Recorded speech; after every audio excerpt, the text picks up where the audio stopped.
Hi everybody, it's Daryl again, and I've just been reading through the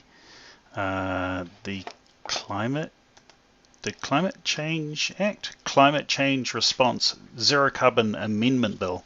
Um, so so this is the zero carbon emissions bill, and I've been trying to summarize it to smaller and smaller things. I had to read through it. It took a couple of hours to kind of read and understand as much as I could, and I'm going to summarize it down to this. So um, first, they make a commission.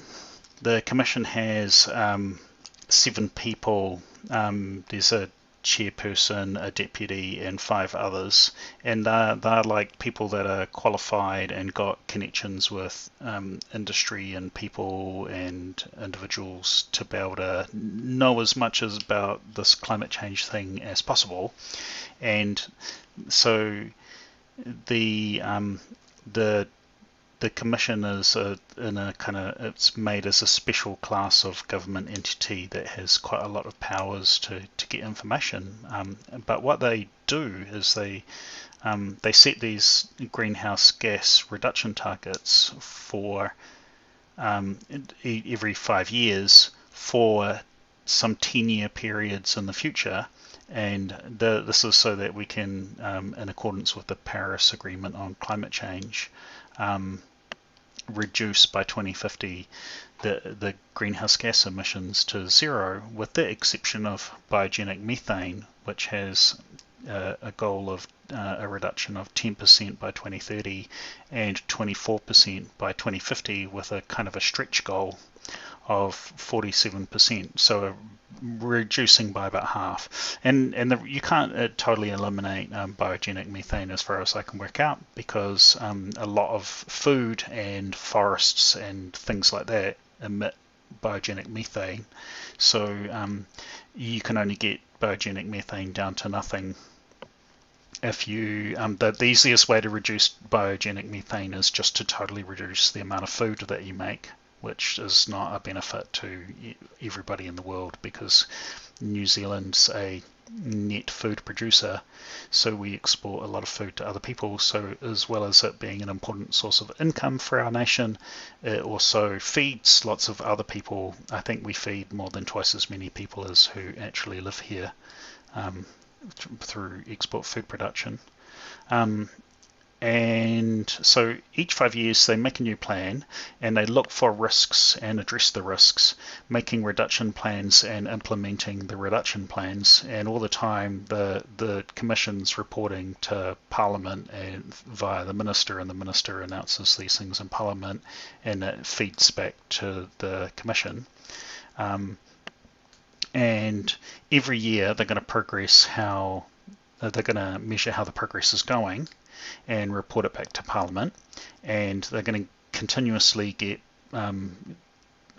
submissions from the public and from all the government entities. So all government departments, all sorts of people all through the government are all going to report to the Commission to make plans and work out how to adapt. And all the way through, whenever these plans are made, it's all going to be published to let the public know as much as about the progress as possible and what the plans are. And there's some cutouts for if stuff is kind of commercially or security sensitive. There's going to be, and privacy reasons, there's going to be some things that's just always going to have to be withheld. But the main part of the plans and goals and budgets are all going to be public. And if the conditions of the project change, so then we'll make changes to the goals as are appropriate. So for example, there could be major changes to what people do in the country, like we might feel really differently about things, or there could be a disaster or economic problem that means that we can't, we'll have to adjust the plan as we go. And that goes all through. So if the conditions of the project change, then make changes to the goals as are appropriate. And if there is some complex conditions that cause delays, then try and take that into account. and you keep implementing new adaptation plans every 5 years, even though the adaptation plans take 10 years or so to run through each plan. Because adaptation plan could be build a huge amount of wind power plants, and that takes 10 or 15 years. So that's why the plans have these huge time periods. And then if you get to the end of any period, which could be even, I think they're the 5-year periods, or to 2050, and then discover that it's been a failure and emissions weren't reduced the target amounts, there's this really weird bit in there which I just don't understand, so I'm just going to put the whole body of that part, how it is, so you can read it. It says subpart 5, the effect of 2050 target and emissions budgets. The effect of failure to meet the 2050 target and emissions budgets. 1. No remedy or relief is available for failure to meet the 2050 target or emissions budget, and the 2050 target and emissions budgets are not enforceable in a court of law, except for as set out in this section. 2.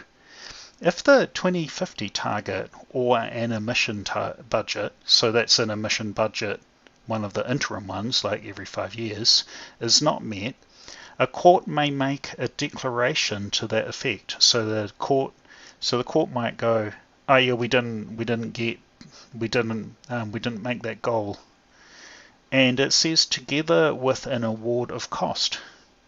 What I don't understand is, an award of cost is normally, I tried to look at other bits of legislation to see what award of cost meant, and in some cases it's like, it's just the amount of money that you get back that will cover things.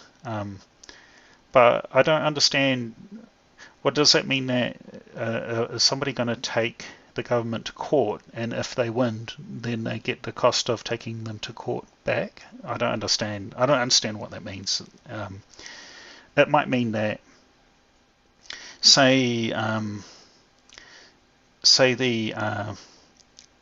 we fail to meet the agreement, and that means that climate disasters happen, and your whole property is flooded and your house is washed away. Does that mean that you can ask for an award of cost, so get your house repaired by the government? Is that what that means? I don't know what that means. If a declaration is made and becomes final after all appeals or rights of appeal expire or are disposed of, the minister must, as soon as practicable, present to the House of Representatives a document that A. brings the declaration to the attention of the House of Representatives, and B. contains advice on the government's response to the declaration. So that's it.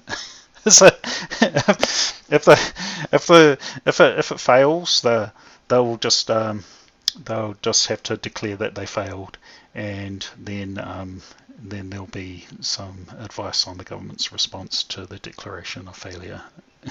I don't know what that means. It seems that is all of the rest of the thing seems to make perfect sense, but I just don't understand what that whole segment means. So if anyone knows the answer to that, please put some comments on the video, because I would really love to know what that means. I'll probably post this into social media as well, and ask people there what that whole segment means, because all the rest of it seemed to make perfect sense, except for I don't understand what that means.